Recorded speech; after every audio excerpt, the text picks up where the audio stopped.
Bienvenue dans ces actualités présentées par Troublante Acide. Sans transition et immédiatement, parlons de pédophiles. Alors, Epstein, l'affaire Epstein, est-ce que vous avez eu des news? Est-ce que vous avez suivi ce qui s'était passé? Parce que, évidemment, moi j'ai sorti ma propre vidéo sur ma chaîne principale que vous pourrez retrouver et qui est plutôt bien. Moi je la trouve très bien, c'est une des vidéos dont je suis le plus fier. Et bah aujourd'hui on va s'intéresser un petit peu à c'est quoi la suite. Si vous vous rappelez, je vous avais laissé sur c'est le bordel, les médias généralistes n'en parlent pas, c'est un gros enfer. On sait pas trop ce qui se passe, certaines personnes sont concernées, plus ou moins concernées, la France Insoumise a fait une demande de commission d'enquête et on s'était arrêté là.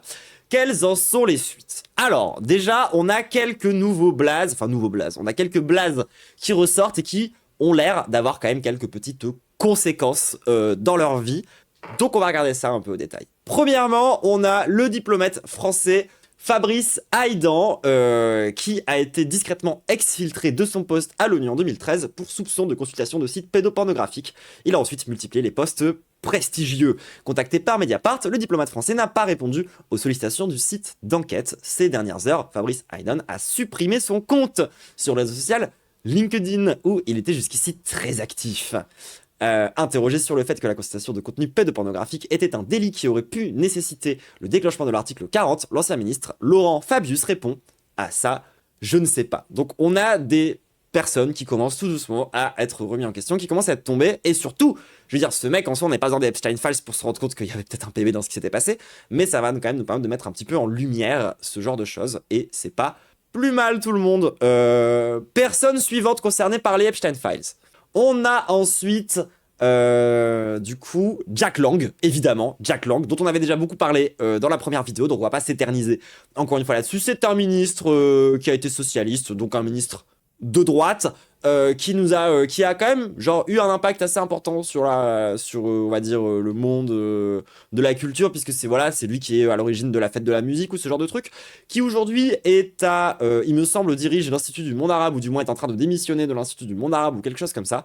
Toujours est-il que il a été confronté du coup directement à la radio par rapport à ça, et il a évidemment vesqui. Voilà, genre évidemment parce qu'on a trouvé des mails où il parle, donc attendez, je vous fais la petite citation quand même pour qu'on se rende compte à quel point ce mec est dégueulasse. L'enfant doit-il être initié aux nouvelles sexualités? Être testé? À quelle fréquence? Test standardisé? Exemple de projet.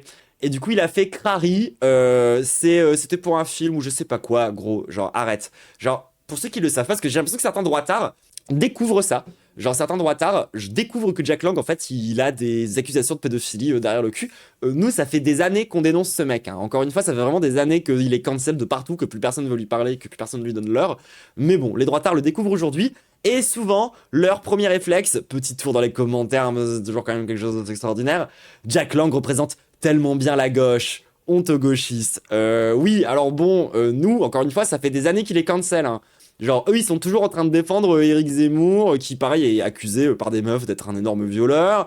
Ils défendent toujours Donald Trump et tous les plus gros droites. Enfin bref, encore une fois, hein, la pédocriminalité, la pédophilie, les actes dégueulasses, c'est pas un truc de gauche, c'est pas un truc de droite, hein. C'est un truc qui est partout, d'accord? Absolument partout. La seule différence, c'est que les gens qui pensent que c'est en augmentant les valeurs familiales qu'on va résoudre le problème, vous êtes des dégénérés et des débiles. Je vous rappelle que la plupart des actes pédocriminels, c'est de donc en fait, il faut parler d'éducation sexuelle. Le problème, c'est que quand on essaie de parler d'éducation sexuelle, pour précisément être une des seules armes efficaces contre les pédos, on nous accuse d'être des pédos. Donc bref, on est quand même pas sorti de la berge, hein, si je puis me permettre, autour de ces questions-là. Peut-être un jour, on va avoir un vrai discours sur la question des pédos, plutôt que juste dire c'est pas lui, peut-être on va avancer un jour, peut-être on va avancer. Bref, toujours dans les Epstein Files, les femmes, c'est comme les crevettes.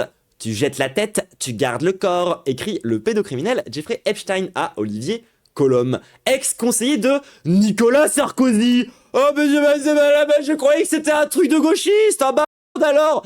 L'échange se conclut autour de leur aversion pour les crevettes noires, parce qu'elles seraient trop odorantes. Voilà, hein. Donc on est sur du bon gros racisme bien sale.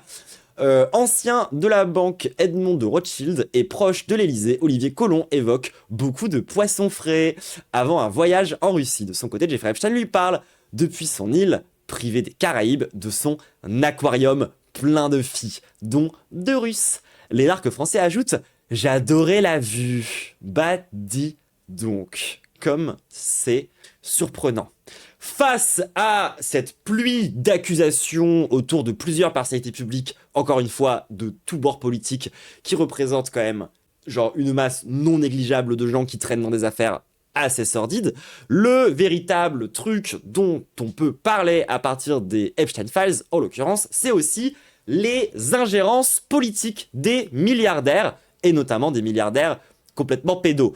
Par exemple, le fait que en fouillant ses mails, on se rend compte que à la base, si Epstein était plutôt un libéral, il a fini par se radicaliser de plus en plus à l'extrême droite, passant donc de pédosataniste à pédo-nazi sataniste, hein, bien sûr, ce qui quand même, je trouve, encore une fois, dit quelque chose aussi de ce camp politique qu'est l'extrême droite, toujours pris entre deux hypocrisies. Donc, on se retrouve avec ce bon Epstein qui est mêlé à l'extrême droite jusqu'au cou, qui est mêlé au camp Le Pen et qui est mêlé à toutes ces choses. Donc, face à ces révélations, à la fois d'un côté les affaires sordides d'agression sur des enfants, de l'autre côté les ingérences politiques provoquées par des milliardaires qui tentent de contrôler la politique européenne, la France Insoumise avait tout naturellement, et c'est ce que tout le monde aurait dû faire et tout le monde aurait dû défendre, proposer une commission d'enquête, ce qui me semble être quand même vraiment la base de la base de la base. C'était sans compter sur le bon vouloir des macronistes qui ont décidé de protéger à la fois l'extrême droite et les putains de pédos en refusant la de commission d'enquête parlementaire de la France Insoumise. Le centre toujours main dans la main avec l'extrême droite, toujours pour défendre les puissants, même quand ces puissants, encore une fois, des membres et dévorent des bébés. Bref, je vais m'énerver, je vais encore m'énerver. On se concentre, tout le monde. On va passer au prochain volet et quitter un petit peu cette histoire autour de l'affaire Epstein. Je sais que plein de gens sont dans ce chat, à commencer par toi, Twitch gauchiste, parce que je sais que tu n'attends qu'une seule chose, c'est que je parle de Quentin pour le prochain sujet. On va pas en parler, tout le monde. On va pas en parler. Et alors non, ce n'est pas de la lâcheté de ma part. C'est au contraire beaucoup plus lié à la lâcheté des personnalités et des influenceurs d'extrême droite, pour être honnête. Parce que, en fait, moi, quand je parle de ce genre de sujet, assez souvent, je me prends une vague de signalement. Je me prends une énorme vague de harcèlement et mon compte se retrouve banni. Comme la fois où j'ai parlé de Charlie... Merde. Voilà, l'effet est réussi. Donc du coup, je vais pas parler de ça. Je parle pas de ça, désolé les gens. Je risque trop gros. Moi, je suis en sursis pendant 2 ans depuis mon dernier ban. Si je fais encore une connerie, je peux me retrouver banni définitivement de la plateforme. Donc, on va faire bellec, bien que ça me démange. Cependant, je vous invite à aller regarder la vidéo de Cassandre qui en parle très bien. J'aurais des trucs à redire, j'aurais des trucs à rajouter, évidemment, mais en attendant, cette vidéo-là est vraiment cool, donc n'hésitez pas à aller checker ça, tout le monde, en attendant d'avoir peut-être d'autres trucs, mais bon, en tout cas, voilà, Cassandre, sa vidéo est bien, foncez, allez regarder ça, je vous encourage à aller mater ça, on est globalement d'accord sur beaucoup de points par rapport à cette histoire, moi, je peux pas en parler beaucoup plus que ça. Cependant, j'ai décidé de quand même parler de la violence, mais sans parler directement de Quentin. On va parler un peu de violence, parce que aujourd'hui, on est pas mal enseveli par des rhétoriques comme quoi l'extrême gauche tue, comme quoi l'extrême gauche serait des dangereux terroristes extrêmement violents, nanani nanana. Moi, je propose de revenir 5 minutes sur les statistiques, sur les datas. C'est-à-dire qu'aujourd'hui, en France, non. Désolé, la première menace terroriste, ce n'est pas l'extrême gauche.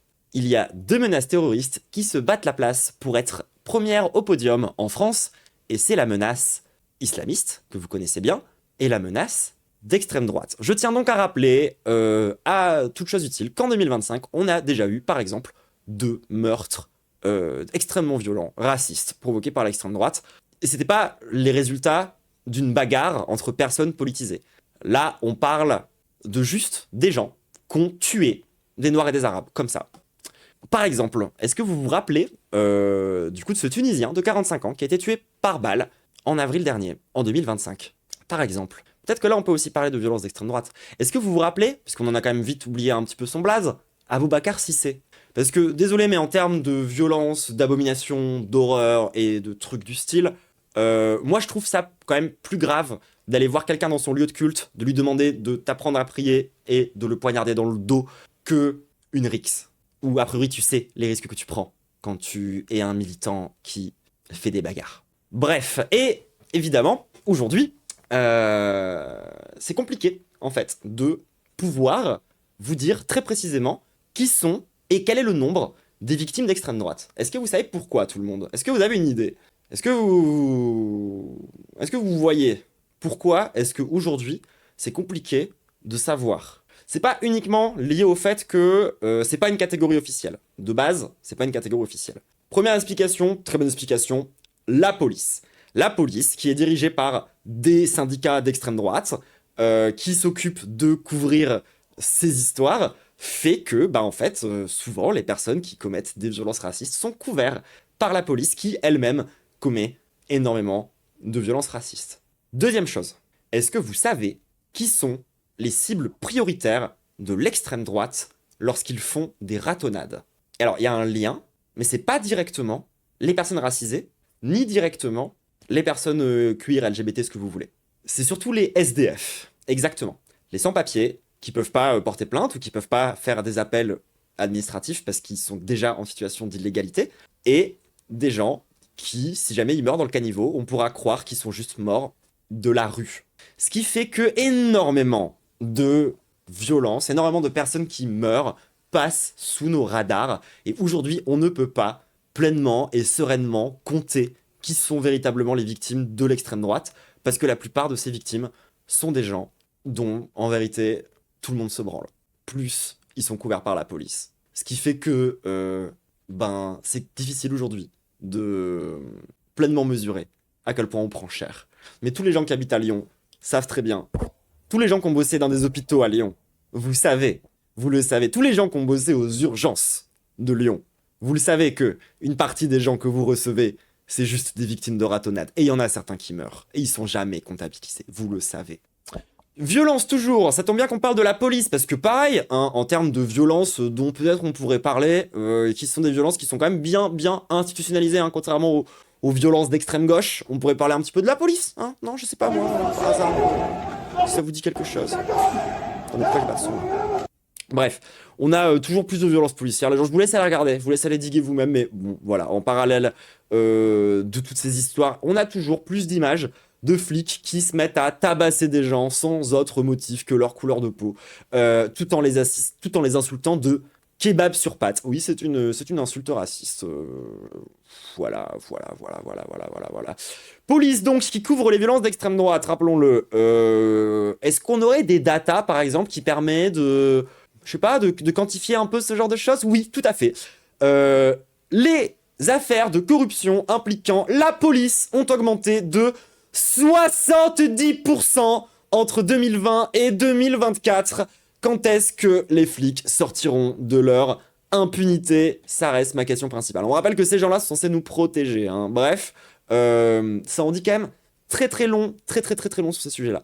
Maintenant qu'on a dit ça, qu'on a parlé de la police, rappelez-vous ce que je vous ai dit par rapport aux SDF, qui sont les victimes, on va dire, centrales, hein, de la part des ratonnades, parce que bon, évidemment, c'est des hommes très virils et très courageux qui se mettent à 5 pour tabasser un clochard qui est déjà vraiment qu'à la dalle, genre. J'imagine que du coup, pour éviter que ce genre de drame arrive, le pouvoir en place, Enfin, Macron, rappelez-vous, il avait promis qu'il n'y aurait plus personne qui dormirait dans... D'année en année, le nombre de personnes qui dorment dehors s'accroît. En 2025, 350 000 personnes se trouvaient à la rue, selon la Fondation pour le logement des défavorisés, soit 50 000 de plus qu'en 2020. Voilà, toujours plus de gens qui pourront se faire tabasser par des petits fachos sans qu'on en ait rien à foutre. Ça fait plaisir, hein, parce que voilà, on parle de la violence en ce moment. On parle beaucoup de la violence de l'extrême gauche. Est-ce qu'au final, 50 000 personnes de plus dans la rue, c'est pas un autre level de violence? Est-ce que c'est pas, genre, infiniment plus violent, infiniment plus dangereux, genre, à une échelle incroyablement plus vénère, d'avoir, genre, 50 000 personnes en plus qui dorment dans la rue qu'en 2020?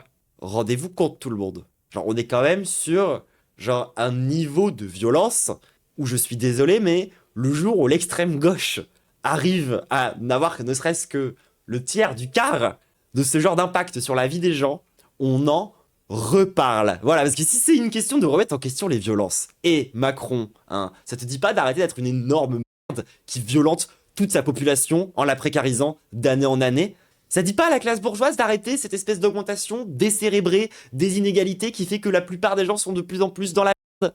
Peut-être que ça provoque de la violence, hein, je sais pas. Peut-être que c'est une violence en tant que telle aussi. Je sais pas, peut-être que les gens, ils en meurent aussi. Mais que ça vous intéresse pas tant que ça. Et donc du coup, toujours pour parler des violences, où on nous rabat les oreilles avec la violence de l'extrême gauche, qui serait de plus en plus violente, et de plus... Il n'y a pas de data. Vous n'avez pas de data. Vous êtes toujours aussi loin du réel, hein, les droitards qui tentent de tenir ce genre de narratif, alors que pourtant, nous, on continue à avoir, désolé de vous le dire, mais la science derrière nous, notamment quand on mesure les actes islamophobes, qui, on le rappelle, sont déjà très, très, très sous-estimés. Hein, voilà. Pensez au nombre de personnes dans les médias qui disent des dingueries islamophobes et qui sont jamais inquiétés. Ces gens-là ne sont pas dans les stats. D'accord ? 88% en 2025 d'actes islamophobes. Qui sont les violents, encore une fois, qui, aujourd'hui, provoquent la violence. Je pose la question. Est-ce que c'est les gens qui font en sorte qu'il y ait de plus en plus de gens dans la rue et qui insistent de plus en plus sur les putains de discours racistes qui provoquent des explosions statistiques comme on en a jamais vu sur le nombre de gens qui se font basiquement assassiner par des raisons purement racistes n'a jamais été aussi haut. Bref. Si on vient vous parler des violences d'extrême gauche, maintenant vous savez de quoi parler en retour, tout le monde. Sans transition, le gouvernement israélien vient d'approuver pour la première fois depuis l'occupation israélienne du territoire en 1967 de nouvelles mesures visant à enregistrer de vastes zones de la Cisjordanie occupées comme propriété d'État, afin de renforcer le contrôle d'Israël sur la Cisjordanie et de faciliter l'achat de terres par les colons. Les ministres ont voté en faveur du lancement d'un processus d'enregistrement foncier pour la première fois depuis 1967. L'Arabie Saoudite, l'Égypte, la Turquie, le Qatar, la Jordanie, les Émirats Arabes Unis, l'Indonésie et le Pakistan ont tous condamné ces nouvelles mesures, dénonçant une annexion illégale. L'Union européenne, de son côté, s'est contentée de critiquer un nouveau pas dans la mauvaise direction. On est donc sur une nouvelle vague de colonisation forcée en Cisjordanie. On n'oublie pas la situation sur place et les gens qui sont en lutte. Tout le monde, on continue à garder le cap sur ces questions-là. Voilà, petit extrait voilà, de la part du ministre, voilà, d'un ministre israélien, je sais pas exactement lequel, qui nous dit nous voulons, on va lire l'extrait, c'est plus simple. Nous voulons une occupation totale, l'instauration d'un régime militaire, la colonisation et l'encouragement de l'immigration.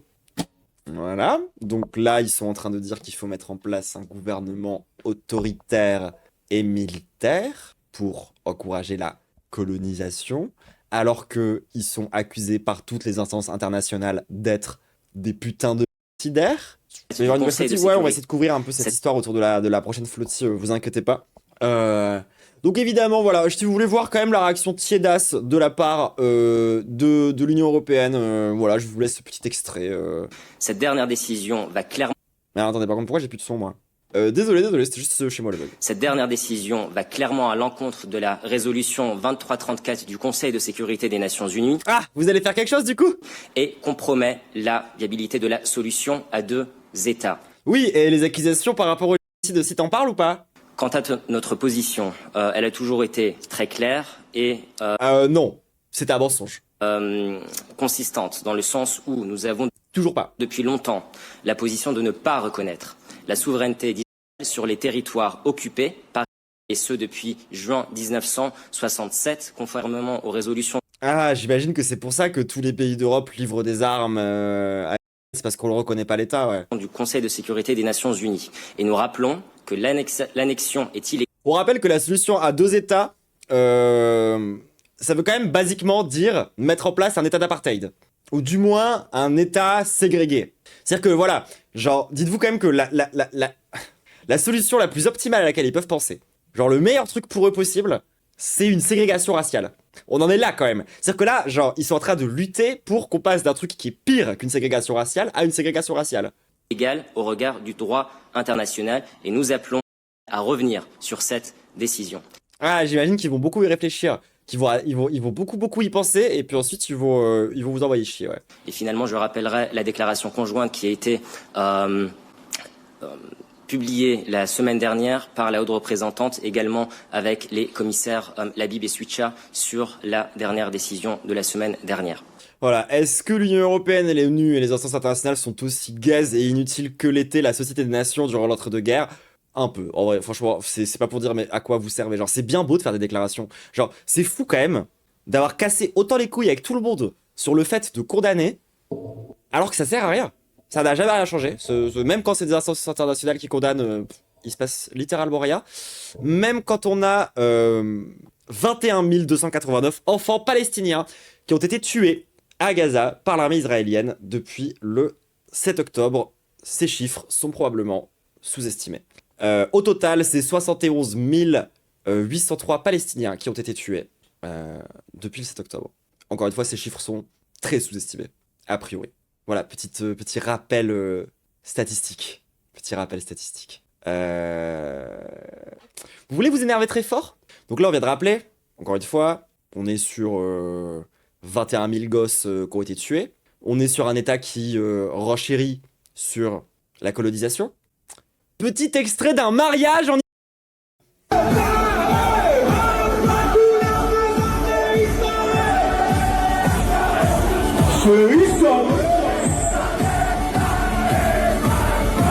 Vous avez vu dans leurs mains?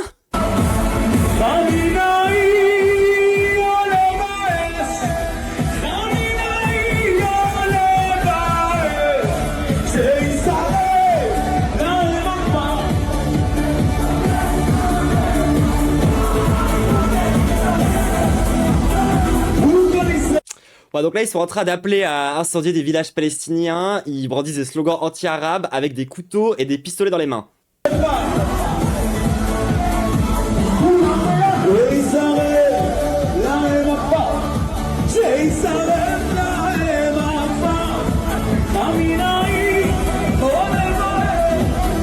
Je me demande comment c'est possible d'imaginer que ça soit un État génocidaire.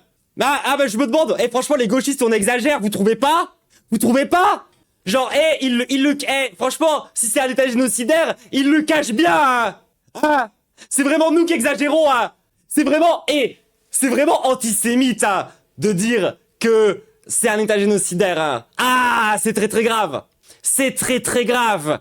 C'est très très grave. Alors moi, je suis tombé sur ça. J'ai pété mon crâne. Et vous savez sur quoi est-ce que je suis tombé? Juste après, sur le même compte. Vous avez régulièrement, on le sait bien, des prises de position très fortes. Vous en prenez à ceux qui parlent de génocide à Gaza, oui, falsification historique. Vous dénoncez aussi ceux qui cherchent à maquiller leur antisémitisme sous la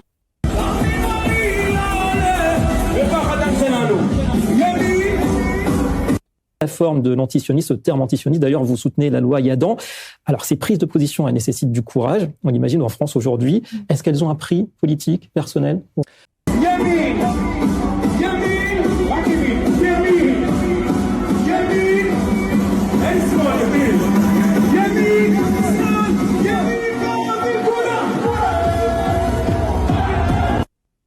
En tout cas, moi, peu importe. J'ai toujours dit la même chose. J'ai toujours tenu le même discours. Je tiens pas un discours différent quand je suis en et quand je suis en France. Je tiens toujours le même discours. Et mon discours, il est clair. Il est que le combat contre l'antisémitisme aujourd'hui, c'est un combat contre l'antisionisme. D'accord, on rappelle que le sionisme, du coup, c'est, encore une fois, 21 289 enfants tués, des gens dans des mariages qui brandissent des couteaux et des flingues en appelant à brûler des villages palestiniens. J'en déduis que je suis antisémite de parler de ça. que l'antisionisme, ça n'est pas la critique libre du gouvernement et de la politique du gouvernement israélien. Alors comment t'appelles ça, toi, la critique libre du gouvernement et de la politique israélienne? Est-ce qu'on a ne serait-ce que le droit de le faire? Chacun est libre d'avoir l'avis qu'il veut et il y a beaucoup de débats justement par les...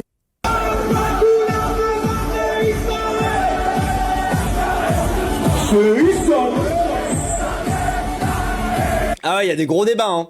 Les Israéliens eux-mêmes sur le sujet. L'antisionisme, c'est la volonté de délégitimer comme étant le seul État refuge au monde. Et ça, c'est insupportable. Et ça, la France s'y opposera de toutes ses forces. C'est antisémite de dire ça. Genre, tu sais que les Juifs, ils devraient être en France, être français, pouvoir être heureux en France. Ils n'ont pas besoin, normalement, d'avoir un État refuge. Genre, c'est... Bref. C'est la raison pour laquelle je soutiens... Ouais, parce qu'en fait, si vous voulez, ça continue à nourrir l'idée que les Juifs, à la base, sont apatrides, qu'on leur a accordé une patrie, que maintenant, leur place naturelle, c'est d'aller là-bas. Ça, c'est antisémite, Maros. Le gouvernement soutient la proposition de loi de Caroline Yadan, qui est députée des Français de l'étranger, notamment des Français et des Franco. Alors, je vous laisse aller regarder sur Wikipédia. Yadan, vous allez trouver des trucs rigolos. Israélien, et qui est très engagé. Je salue aussi son grand courage sur le sujet. Et cette... Courage.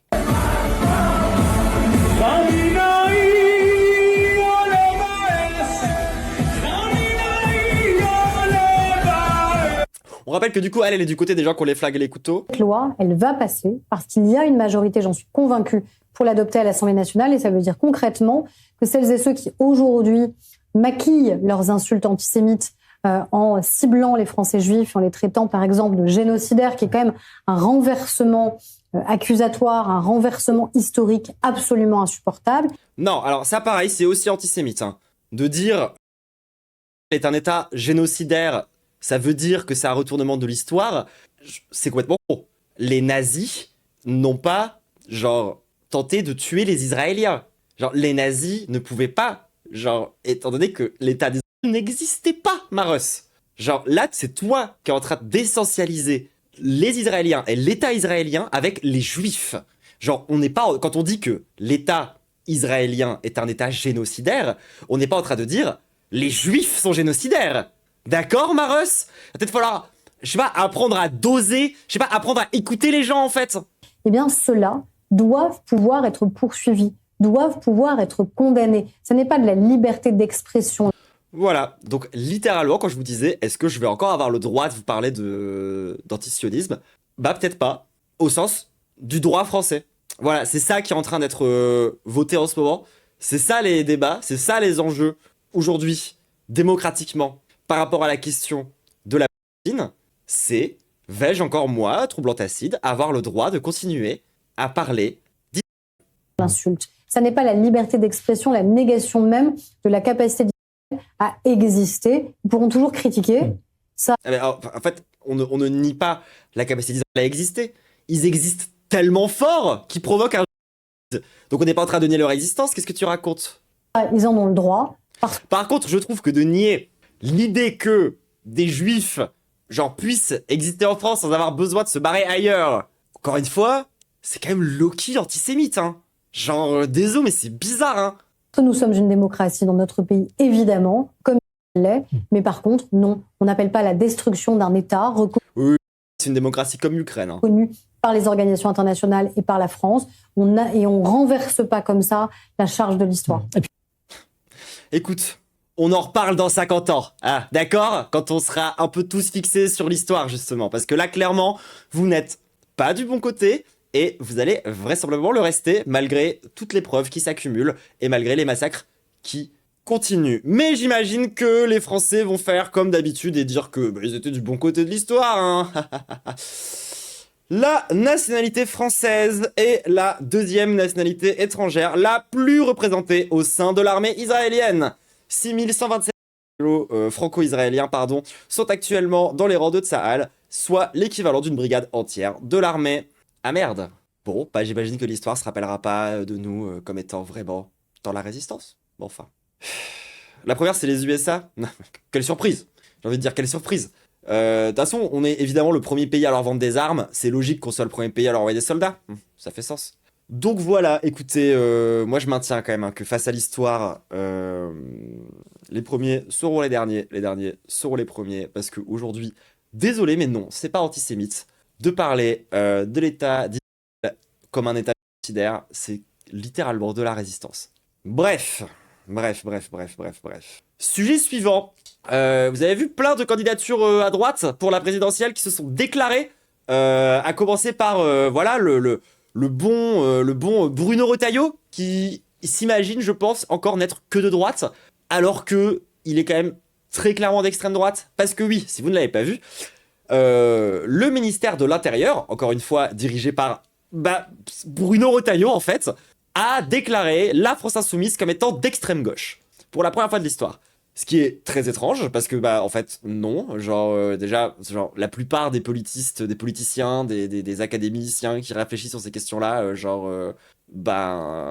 sont pas d'accord avec ça. Donc ça ne correspond pas au consensus universitaire. Donc déjà chelou. Ça devrait pas être le rôle du ministère de l'Intérieur, qui en plus est un ministère où il y a systématiquement des gens qui vont là dans l'objectif, parce que quand t'es à droite, avoir été ministre de l'Intérieur, c'est très bien quand tu vas aller à la présidentielle. Genre par exemple Sarkozy ou ce genre de personnes. C'est Nunez, oui, mais Retailleau il a été, oui, il est plus ministre parce que maintenant il est candidat, mais il a été ministre pendant quand même une bonne période du dernier gouvernement Le Cornu, hein. C'était quand même Retailleau qui était ministre, tout le monde. Ministre de l'Intérieur, et encore une fois, quand t'es à droite, c'est important d'être ministre de l'Intérieur, ça te donne des billes pour quand tu vas vouloir prétendre à la présidentielle. Donc, Bruno Retailleau, donc pendant que, littéralement, l'ancien ministère de Bruno Retailleau décide de déclarer la France Insoumise à l'extrême gauche, pendant que lui est toujours catégorisé que à droite, alors que les Républicains, la même semaine, ont proposé d'envoyer des blindés Centaures dans les quartiers difficiles, donc d'envoyer des tanks dans les banlieues, qu'en même temps, on a un ancien candidat LR qui appelle à une opération militaire en Algérie, ex-colonie française. On rappelle que Jean-Marie Le Pen est un soldat de l'Algérie. Était un soldat de l'Algérie, pardon. Rest in peace, le pipi. Comment dire ? J'ai comme le vague sentiment, avec aussi Éric Ciotti qui décide de faire alliance avec l'extrême droite, j'ai comme le vague sentiment que il y aurait eu beaucoup plus de logique à catégoriser les républicains à l'extrême droite, quand tu regardes leurs dernières déclarations, qui sont quand même envoyer des tanks dans les banlieues et envoyer l'armée en Algérie, peut-être que c'est un parti qui mériterait d'être classé à l'extrême droite. Contrairement à la France Insoumise, qui a, encore une fois, est-ce vraiment utile de le rappeler, un programme moins ambitieux et radical que François Mitterrand, qui était au Parti Socialiste. Et alors oui, effectivement, c'est super important pour l'extrême gauche, parce que nous, on est l'extrême gauche, moi, je suis dans des organes d'extrême gauche, et on n'a rien à voir avec la France Insoumise, vraiment, au bout d'un moment, évidemment, il y a une logique derrière l'idée d'accuser la France Insoumise d'être d'extrême gauche, parce qu'aujourd'hui, l'extrême droite, c'est le seul camp politique institutionnel qu'on peut accuser légitimement, parce que c'est documenté, d'être des terroristes. Il y a des terroristes à l'extrême gauche, c'est réel, ça existe, on est catégorisé comme étant terroristes. La plupart des gens qui sont dans des ZAD, qui font des actions directes vis-à-vis des méga-bassines, sont des terroristes aux yeux de la loi, aux yeux du monde, à l'extrême gauche. Donc je pense que l'objectif, c'est très clair, disqualifier la France Insoumise en les associant avec le terrorisme. C'est aussi bête que ça. Pendant que les Républicains passent toujours pour plus modérés que le Rassemblement National, alors que leur proposition, ça reste d'envoyer des tanks dans les banlieues et l'armée en Algérie. On a aussi Sarah Knafo qui a décidé de lancer sa candidature. Alors si vous savez pas qui est Sarah Knafo, c'est l'espèce de grosse qui traîne avec Zemmour, qui était plus ou moins la maîtresse de Zemmour et qui était derrière toute la campagne de Zemmour. C'est l'extrême droite des riches, des bourgeois, c'est l'extrême droite qui fera 5% dont on se branle. En plus, c'est une femme, elle défend un camp qui est rempli de mecs qui sont complètement dégénérés masculins, donc il y a même des gens qui vont pas aller voter pour elle juste parce que c'est une go. Bref, c'est une candidature dont tout le monde se branle à part les médias. Bref, on va gentiment s'en foutre tout le monde de Sarah Knafo. Hein. Si ça vous dérange pas, elle n'existe pas. Hein. Moi, ma vraie take, c'est qu'elle n'existe pas. C'est une créature virtuelle. Alors, voilà, pour finir ces actualités, après avoir traité quand même quelques grands thèmes, voilà, on a parlé de Epstein, on a parlé de la violence, on a parlé d'Israël, on a parlé des Républicains et du classement à l'extrême gauche de la France Insoumise. Maintenant, voilà, petite mention honorable d'actualité qui était pas suffisamment documentée ou intéressante, en l'occurrence surtout documentée, pour cette fin d'actualité, voilà, histoire de redescendre un petit peu des trucs parfois un peu plus lourds, parfois plus légers. Tout le monde, voilà, revenons sur une petite section Mention honorable actualité. Est-ce que vous avez vu ou pas le retour des Black Panthers? AK-47 à la main et patrouille dans les rues de Philadelphie, le mouvement des Black Panthers connaît une deuxième vie depuis le retour au pouvoir de Donald Trump. Pour lutter contre les dérives de l'ICE, la police de l'immigration américaine, un groupe de militants se réclamant des Black Panthers a décidé de patrouiller lourdement armés dans les rues de Philadelphie. Ses membres reprennent l'esthétique, mais aussi le discours du Black Panther Party, ce groupe fondé dans les années 60 et actif jusque dans les années 80, qui prônait le...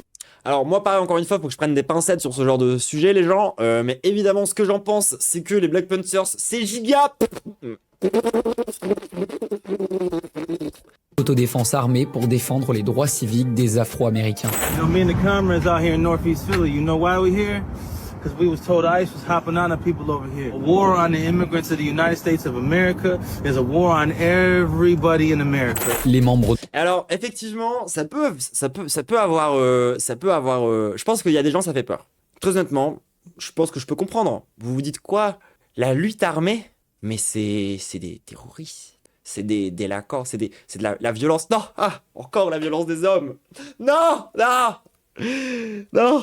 Écoutez, si vous viviez dans un pays qui organise à l'échelle nationale des rafles, parce que c'est littéralement le vocabulaire qui est utilisé par la police ICE, ils organisent des rafles. Est-ce que dans ces conditions-là, vous n'avez pas le sentiment que, genre, avoir un mouvement de résistance, c'est peut-être un peu nécessaire? De ce Black Panther Party nouvelle génération réclament tout simplement l'abolition de l'ICE. Ils ont ainsi été aperçus plusieurs fois dans les manifestations contre la police de l'immigration depuis la mort de Renée Good, une femme de 37 ans tuée par balle par un agent de l'ICE le 7 janvier à Minneapolis. C'est là où tu vois aussi un petit peu en vrai l'alliance des racisés et des LGBT. Get a gun license, right? And you need to arm yourself and defend yourself. You don't depend on these people to protect you. You depend on you to protect you, right? You're all you need. You don't need them. You need you, right? Le groupe organise aussi régulièrement des distributions de vêtements ou de nourriture pour les personnes dans le besoin. Ils C'est pas les groupes d'extrême droite qui feraient ça. Hein. ont pour cela lancé Voilà, on va encore nous faire le parallèle en mode est-ce que les antifascistes sont pas les vrais fascistes? Ouais, désolé, les fascistes ils font pas des distributions alimentaires gratos, c'est des distributions de bouffe et ils tentent pas de reloger des gens qui sont à la rue. Hein. En général, un appel aux dons et ont réussi à obtenir plus de 62 000 $ sur les 4 000 espérés, leur permettant notamment d'ouvrir un local. bref, based. Écoutez tout le monde, on a les mêmes en transe. Et je sais que plein de gens avaient tendance à les regarder en bizarre, les meufs de la Doll Squad, qui est basiquement à peu près la même chose, mais pour les meufs trans. J'espère qu'aujourd'hui vous avez quand même un peu plus de bonnes intuitions et un meilleur soupçon par rapport à ces gens-là, parce que je pense que maintenant qu'on en est au stade où les États-Unis organisent des rafles à l'échelle nationale et où on en est au stade où littéralement il y a des instances internationales qui commencent à soupçonner les États-Unis d'Amérique d'organiser un génocide sur les personnes trans. C'est pas moi qui invente, hein. C'est vraiment pas moi qui invente, c'est une vraie info. Allez checker si vous voulez. Mais il y a des soupçons aujourd'hui, genre très réels, très concrets, très académiques si vous voulez, de soupçons de sur les personnes trans. Voilà, donc d'un côté on a les immigrants qui subissent des rafles, de l'autre côté on a les trans qui sont soupçonnés d'être désolé hein, mais moi je peux que voir ça d'un bon oeil, le retour des Black Panthers. Je ne peux que voir ça d'un bon oeil. Bon, on va rentrer dans les moments un peu plus marrants, tout le monde. Si ça vous dérange pas, voilà, petit pour redescendre un petit peu tout le monde, voilà, on va regarder un petit peu quelques extraits catastrophiques, histoire de se moquer, purement et simplement pour finir les actus. Bah déjà, imiter les accents, c'est la base de l'humour. Genre quand ta take, elle commence par ça, c'est fantastique. Tu sais que ça va aller loin, ça va être super. Tu sais que là, après avoir dit ça, ne peut sortir de cette personne que des bons avis, je pense, bien sûr. Évidemment que tous les accents sont drôles. Alors bon, on rappelle quand même qu'elle est bien blanche, hein, cette meuf. Les accents de tous les pays, de tous les continents, me foutre de la gueule des Québécois, ça me fait rire autant de me foutre la gueule d'un accent africain. On lui dit ou pas que là, elle est en train de comparer un pays à un continent, genre l'accent africain, de toute l'Afrique, en entier. Tu vois, genre vraiment. C'est ce grand pays, pour pas dire ce grand village qu'est l'Afrique finalement, hein. Bien sûr. Évidemment, il fallait qu'elle sorte cet exemple-là, fantastique. Et je n'aurais jamais honte de ça. Et ce qui est marrant, c'est de la totale hypocrisie dans Mais c'est quand même un peu ouf que t'aies jamais honte de ça, hein. Donc laisse-nous essayer de te mettre la honte. cette histoire. C'est qu'en fait, on a décidé qu'il y a des identités et des accents qu'on n'avait pas le droit d'imiter. Donc je vous la fais courte, hein, les Asiatiques, Alors, ça c'est typique. Les Blancs se pensent universels, ne comprennent pas, enfin, on ne comprend pas en règle générale, que non, c'est pas pareil de, genre, être raciste envers les Italiens, qui, basiquement, ont connu effectivement une période un peu pas ouf au niveau de la blanchité à une époque, mais aujourd'hui ça va quand même beaucoup mieux, que, genre, de faire l'accent africain, qui est quand même plus ou moins low-key, genre... Je sais pas, une ref, genre à la colonisation, au commerce triangulaire, à ce genre de truc, enfin, genre, c'est quand même un peu vénère, genre, enfin, je sais pas, regarde l'histoire, Maros, tu es dominante, en fait, tu es en haut de la chaîne alimentaire, donc non, c'est pas pareil. les Africains, les Arabes, voilà, interdiction. Mais si demain Ah, parce que c'est bien connu que tous les Québécois subissent du racisme à balle, hein. Buitoni fait une pub pour je sais pas quoi, ses boulettes ou ses spaghettis, Et ils le font, et ils mettent le mec avec la grande toque italienne, les moustaches, et que voilà, hey, Buitoni, mais personne. Qu'est-ce qu'elle est?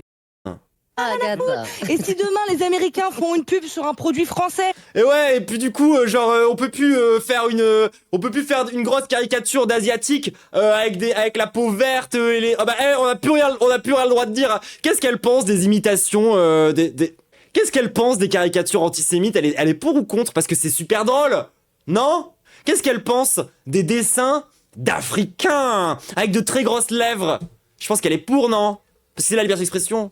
et que le mec il a un béret, une baguette et qui fait croissant, mais ça va faire rire tout le monde. Vous avez décidé, pas mal. vous avez décidé que on ne peut pas se marrer des Asiatiques, des Africains et des Arabes. Pour le bœuf. Et Parce qu'on les a colonisés! Désolé, je m'énerve, mais genre, je sais pas, il y a peut-être une histoire. voilà, et T'as la meuf, elle est née hier, elle a jamais été à l'école en fait. c'est tout. Et juste, en fait, c'est tout. Et pourquoi et moi, je vais vous dire quelque chose. En faisant ça, en Et en plus, elle est tellement sûre d'elle. Moi, c'est ça qui me fascine, genre, de dire ce genre de truc avec autant de conviction. interdisant de se moquer de certaines Ah non, mais moi, je ne vois pas les couleurs. ethnies J'imite tous les accents, hein, surtout l'africain. ou de certaines nationalités plutôt que les autres, c'est vous qui êtes insultant en fait. Parce que vous ne les mettez pas au même niveau que les autres. Voilà, vous ne les Elle a vraiment l'argument colorblind. mettez pas au niveau des gens qui peuvent prendre de l'humour, qui peuvent prendre une vanne, qui seraient Alors, assez fiers de leur identité pour supporter qu'on se fout un peu de leur gueule. Et j'imagine que pour elle, c'est pareil d'être fier d'être français que d'être fier d'être genre arabe. Pour elle, ça n'a aucune différence, c'est la même chose, y compris en France dans le contexte raciste. Est-ce que les antiracistes ce serait pas les vrais racistes? Est-ce que imiter l'accent italien, c'est pas un peu du racisme anti-blanc? Finalement, j'ai envie de on a du chemin à faire, hein, quand même, tout le monde, hein. C'est pas pour dire, mais genre, quand tu vois à quel point les gens sont des gogoles à la seconde où il s'agit d'être un peu sérieux sur traiter un peu mieux les noirs, les arabes, les asiates, les trans, tous ces trucs-là. Parce qu'on rappelle qu'il y a aussi un accent homosexuel, hein, chez les humoristes. Je tiens à le dire. Parce que voilà, c'est tellement drôle, ce serait dommage de négliger ce genre de truc, tu vois. L'accent homosexuel, c'est comme ça, hein, si vous vous demandez, voilà. Ça, c'est l'accent des homosexuels, des humoristes. Encore une fois, moi, j'ai le droit à Tarlouse, tout ça. Mais basiquement, oui, genre l'accent folle. L'accent folle. Et quelqu'un dans le chat a eu un joli troisième œil sur notre dernier extrait pour ses actualités, tout le monde. Parce que justement, transition parfaite sur le racisme anti-blanc.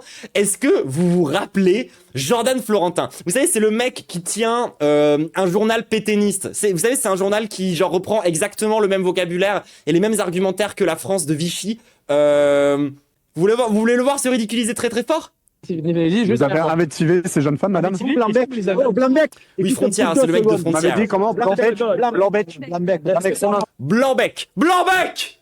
Monsieur. Si un jour tu veux parler avec moi, C'est quoi un blanc-bec, monsieur? caméra, on va dans un bar, on discute deux. On ira tout à l'heure, il n'y a pas de problème, monsieur. Là, on discutera. On ira. Ce que tu fais, c'est de l'image pour faire des conneries. Donc, ça m'intéresse Non. pas du tout. Ça m'intéresse. C'est quoi un blanc-bec, monsieur? Prenez vos bagnoles et vous Eh, c'est quoi un blanc-bec? C'est quoi un blanc-bec? allez voir ailleurs. On va rester ici, monsieur.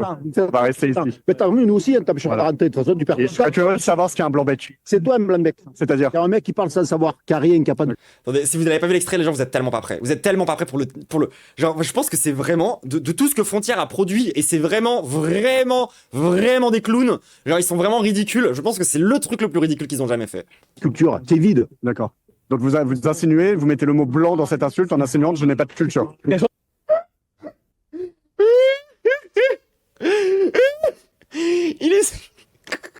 il essaye de faire passer, genre, blanc-bec comme une insulte de racisme anti-blanc. Tu sais, alors que c'est basiquement l'équivalent de tête de linotte. Non mais attendez les gens, genre, ils se bavent dessus. Genre, je suis désolé, mais l'extrême droite, c'est trop grave. Ils n'ont que 4 neurones, mais pas par personne. Ils ont 4 neurones dans l'entièreté de la rédaction de Frontières qu'ils se partagent. C'est trop grave, ils sont en mode genre... Blanc, tu me traites de blanc, moi je vois pas les couleurs, hein. Par contre, la France Insoumise, c'est le parti de l'anti-France, et c'est le parti de l'étranger, hein. J'adore Donald Trump, je déteste les pédos, mais j'aime trop quand c'est Donald Trump, ça me dérange pas, le racisme anti-blanc. Genre, ils ont quand même, le racisme anti-blanc n'existe tellement pas. C'est tellement pas un fait social, c'est tellement pas un sujet qu'ils sont quand même obligés de transformer blanc-bec en insulte raciste anti-blanc. Ce qui en dit quand même très long aussi d'ailleurs au passage sur leur culture et sur, on va dire, c'est une expression française, hein. Genre, intéresse-toi un petit peu à ta langue et à ta culture, s'il te plaît, Jordan. Tiens, mais t'es tellement bête, tu vois, que tu devrais... J'essaie de comprendre. Qu'est-ce que vous entendez par blanc bec? Genre, la définition d'une personne déculturée, acculturée. Genre, je suis désolé, mais genre, ce mec bande la culture française, il ne connaît même pas, genre, les expressions de base. Et oui, et dans sa tête, il a d'être ça. Dans sa tête, il est en mode, genre, trop fier, c'est trop cool. Il n'y a personne qui va trouver que ta blague elle est drôle. Un bec, c'est un oiseau qui C'est n'a une pas blague de mûri. ma part, monsieur. Il n'a pas de bec, il a le blanc bec, un oiseau qui n'a pas mûri. Tu sais ce que c'est un oiseau? Voilà, c'est ça un blanc bec. C'est bien. Ah, c'est un jeune couillon. Voilà. Mais je vous remercie de développer. Parce que pour les personnes. Je vous remercie de développer. Personne victime de racisme anti-blanc, je pense que c'est bien aussi de développer. Ah, vous rigolez de ça, monsieur? Ouais, Mais voilà, genre, maintenant, désolé l'extrême droite, mais lorsque vous prétendez être des victimes, comment vous voulez qu'on vous prenne au sérieux? Attendez, pareil, voilà, genre, alors, vous la connaissez peut-être pas, parce que vraisemblablement, genre, encore une fois, vous avez que 4 neurones et vous vous bavez dessus, mais est-ce que vous connaissez la fable du garçon qui crie au loup? Loup, pas les meufs trans, hein, loup, l'animal. Parce que peut-être que ça pourrait vous intéresser, peut-être que la morale de l'histoire, attention, elle est subtile. Elle est vraiment subtile. Je sais qu'à l'extrême droite, c'est pas facile de comprendre le fond, hein, de derrière les histoires, que c'est une histoire voilà, qui peut-être qui leur a peut-être échappé, étant donné que, encore une fois, genre même des expressions comme blanc-bec, ils savent pas ce que c'est. C'est quand même fou. Genre, peut-être que à force de chercher, de tenter de vous victimiser H24 comme ça, soyez pas surpris si plus personne vous écoute, si plus personne vous fait confiance. Hein. Vous voulez voir les commentaires de la vidéo? Alors, des gens qui disent que c'est consternant, bien sûr. Ouais, bon, écoutez, c'est juste des commentaires de Twitter, hein. Extrême droite aussi, qu'elle en a l'air. Oui, bon, bah, classique, quoi. Ouais, ils se font insulter, hein. Ils se font insulter. Ils se font bien insulter, ouais. Ils se font bien insulter. Donc, voilà, ça pour dire que, certes, ils ont des milliardaires derrière eux. Certes, ils ont des réseaux internationaux dirigés par des genres de pédosatanistes nazis. Certes, ils dirigent de plus en plus de pays à travers le monde, mais au moins, on peut se rassurer dans notre lutte politique en gardant toujours en tête que nos adversaires sont des gros débiles. Je voulais couper la capsule là-dessus, mais en vrai, genre, je vais finir. Parce que moi, en vrai, premier degré, ça me rassure. Imaginez s'ils étaient malins. Imaginez s'ils étaient un peu sérieux. S'ils étaient capables de faire de l'organisation concrète, par exemple, ou ce genre de truc, avec toutes les facilités qu'ils ont, avec tous les milliardaires derrière eux. Après, est-ce que c'est parce qu'ils sont assistés de baisers qu'ils sont nuls à chier, ou est-ce qu'ils sont assistés de baisers parce qu'ils sont nuls à chier? Ça, on ne le saura jamais, j'imagine. Mais au moins, c'est rassurant de voir la médiocrité profonde de nos adversaires. Moi, ça me rappelle quand même qu'on est au moins les gens qui travaillons un minimum nos sujets dans cette histoire. Toujours est-il. On va quitter les actualités maintenant, tout de suite, tout le monde. On va se dire au revoir YouTube. Les gens de Twitch, restez, on aura des trucs après. N'hésite pas à lâcher YouTube ton meilleur like, ton meilleur commentaire, ton meilleur partage, ton meilleur boost aussi. Bien sûr, parle de moi à tes proches, tes amis, tous ces trucs-là. Enfin bref, voilà, fais ma promo s'il te plaît, parce que sinon personne va le faire. Bon, on n'est pas l'extrême droite ici, on n'a pas genre Edouard Sterrin qui nous propose genre 3 millions d'euros dès qu'on veut lancer une émission pour dire que basiquement les Arabes c'est très très mal, donc on a besoin d'aide. N'hésite pas à donner de l'argent sur Tipeee d'ailleurs au passage. Kiss YouTube.